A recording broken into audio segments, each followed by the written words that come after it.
ఇట్లా పట్టుకో ఇక్కడ చూడు అన్న నాయన అది వెనకకోండి ఓ సెట్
गिड़ा गोसो गिड़ा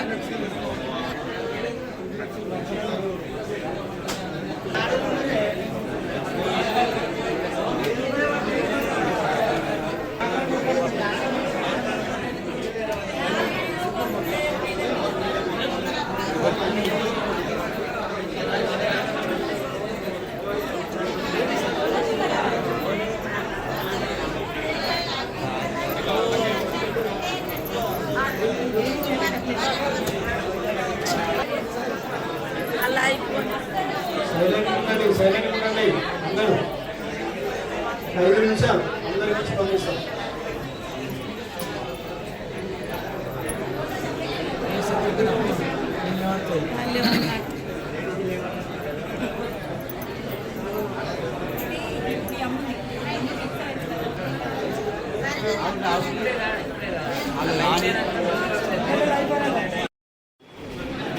అయిపోయిందా అందరిది భోజనాలు?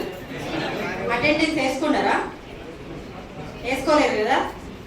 ఇలా మీరు అందరు ఇక్కడికి వచ్చిన వాళ్ళు అందరూ మంచిగా బరాబర్ పనిచేస్తున్నారా? మరి ఎవరు రప్పిస్తలేరు కదా? ఏ వాటికి వెళ్ళినా కూడా మీరు ఎక్కడ పడితే అక్కడ చెత్త పడేయద్దు. కొద్దిగా మీరు కూడా మా లేబర్ కష్టాన్ని అర్థం చేసుకోర్రి. వాళ్ళు రోజు పొద్దున్న లేచి 4 గంటలకు లేచి 5 గంటలకు ఇక్కడికి వస్తారు కదా, వాళ్ళ కష్టాన్ని అర్థం చేసుకోర్రి. పిల్లల్ని అందరినీ వదిలేసి ఆ డ్యూటీ చేస్తూ ఆ జీతం కోసం పనిచేస్తున్నారు వాళ్ళు. వాళ్ళ కష్టాన్ని మీరు అర్థం చేసుకోవాలని ఏ వార్డుకి వెళ్ళినా కూడా ప్రతి వార్డులో మీ గురించి చెప్పడం జరుగుతుంది. నా మాటని నిలబెట్టాలని చెప్పేసి నేను కూడా కోరుకుంటున్నా మీ అందరినీ. ఎక్కడికి వెళ్ళినా కూడా నాకు చెత్త కనబడద్దు అనేది నా స్పెషల్ ఎజెండా. ఎక్కడికి వెళ్ళినా నాకు చెత్త కనబడద్దు అని. మీరందరూ పనిచేయడానికి ఉన్నారు, కానీ మీ మీద ఎవరైతే జవాన్లు ఉన్నారో వాళ్ళు మీతో కరెక్ట్ గా పని చేపిస్తే మీరు పని చేస్తారు. వాళ్ళు మీతో పని చేపిస్తలేరు కాబట్టి మీరు పని చేస్తలేరు. అందుకని నేను జవాన్లకు కూడా ఒకటే చెప్తున్నా, దగ్గరుండి చూసుకొని పని చేపియురి. పని చేపిస్తేనే జగిత్యాల బాగుపడుతుంది అని చెప్పేసి. మనకు మున్సిపల్ నుంచి స్పెషల్ గా ఏముంటది మీరే చెప్పు. 2 ఏళ్ళకెళ్ళి ఒక్కొక్కరు 15-20 ఏళ్ళకెళ్ళి పని చేస్తున్నారు కదా, ఏముంటది మనకు జగిత్యాల మున్సిపాలిటీ నుంచి మనం చేసుకునేది ఏముంటది? ఈ ఊడ్చుడు, మోర్లు తీసుడు, నీళ్ళు ఇచ్చుడు, ఇవే కదా మనకు ఉండేది. మరి ఇవి మనం పర్ఫెక్ట్ గా చేయకపోతే మనం ఏం పని చేసినట్టు? చెయ్యాలని కదా మీ అందరికి చెప్తున్నా.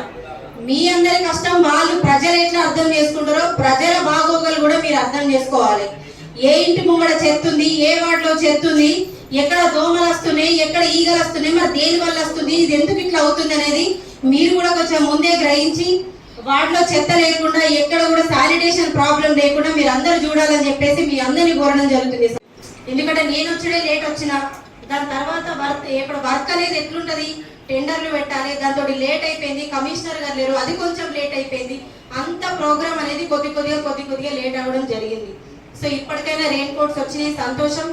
మీరందరూ ఈ షూలు లేకుండా, చేతుల గ్లౌజులు లేకుండా, రెయిన్ కోట్స్ లేకుండా, వర్షంలో తడుస్తూ, షూ లేకుండా మోర్లలో దిగుతూ, గ్లౌజులు లేకుండా చేతులు పెడుతుంటే నాకు అసలు చూడడానికి నచ్చలేదు. అందుకని చెప్పేసి మీకోసం ఫస్ట్ రెయిన్ కోట్స్ తెప్పించిన. కొద్ది తొందరలోనే మీకు ఆప్రాన్స్ వస్తాయి.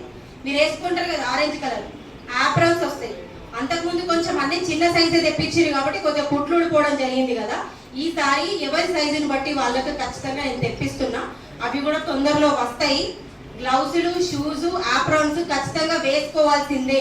వర్షాలు పడ్డప్పుడు ఎవరు కూడా రెయిన్ కోట్ మంచిగా ఉంది కదా ఇంట్లో పెట్టేద్దాం బయటికి తీసుకొస్తే ఖరాబ్ అవుతుందని మాత్రం ఎవరు అనుకోవద్దు. అర్థమవుతుందా అమ్మ? నప్పుడు కాదు. అందరూ రెయిన్ కోట్లు వేసుకొనే పని చేయాలి. ఎందుకంటే మీ బాగోగులు చూసుకోవడానికి మేము ఉన్నాం ఇక్కడ. మీరు ప్రజల బాగోగులు మీరు చూసుకున్నప్పుడు మీకోసం మేము ఉన్నాం ఇక్కడ, మీకోసం కష్టపడ్డానికి. అందుకని మీరు కూడా రెయిన్ కోట్స్ వేసుకొనే, మీరు వర్షం వచ్చినప్పుడు కష్టంగా పెట్టి మీరు రెయిన్ కోట్ తీసుకొనే రండి. వర్షం వస్తే వేసుకోండి, లేకపోతే నార్మల్గా పని చేయండి. కానీ రెయిన్ కోట్స్ ఎవరు కూడా ఇంటి దగ్గర పెట్టరావద్దు, అందరు తీసుకొచ్చుకోవాలి. రెయిన్ కోట్స్ వేసుకోండి. ఈసారి మంచిగా తెప్పించడం, మంచిగా ఉన్నాయి, ఏ ప్రాబ్లం ఉండదు వీటితోటి. దాంతో పాటు జగిత్యాల పట్టణాన్ని ఎంత పరిశుభ్రంగా ఉంచాలంటే, మీ ఇల్లుని మీరు ఎట్లయితే ఉంచుకుంటారో, మీ పిల్లల్ని మీరు ఎట్లయితే ఉంచుతారో, ఈ జగిత్యాలను కూడా మీరు అట్లనే పరిశుభ్రంగా ఉంచాలని చెప్పేసి ప్రతి ఒక్క శానిటేషన్ సిబ్బందిని, కార్మికురాలిని నేను కోరుకుంటున్నా. ఎందుకంటే మీరు పరిశుభ్రంగా ఉంచితే ఈ జగిత్యాలని నేను పరిశుభ్రంగా ఉంచినట్టే. మీ చేతుల్లో మాత్రమే ఉంది జగిత్యాల పరిశుభ్రత అనేది మీ చేతుల్లో మాత్రమే ఉంది. కాబట్టి మీరందరూ నా వాళ్ళు కాబట్టి, నా అక్కలు, నా అన్నలు కాబట్టి, నా చెల్లెళ్ళు, నా తల్లులు కాబట్టి మీ అందరికీ నేను చెప్తున్నా, నేను ఎట్లనో మీరు కూడా అట్లనే మీ అందరికి గౌరవం ఇస్తూ మరొకసారి ఈ జగిత్యాల పరిశుభ్రతను మీరు మాత్రమే కాపాడాలని చెప్పేసి మీ అందరికీ చెప్పడం జరుగుతుంది. మీరందరూ కాపాడతారనే నమ్మకం కూడా నాకున్నది. మరి గౌరవాన్ని నేను మీకు ఇస్తున్నాను కాబట్టి అదే గౌరవం తిరిగి మీరు నాకు ఇస్తారని చెప్పేసి నమ్మకంతో మరి ముగించడం జరుగుతుంది. Thank you.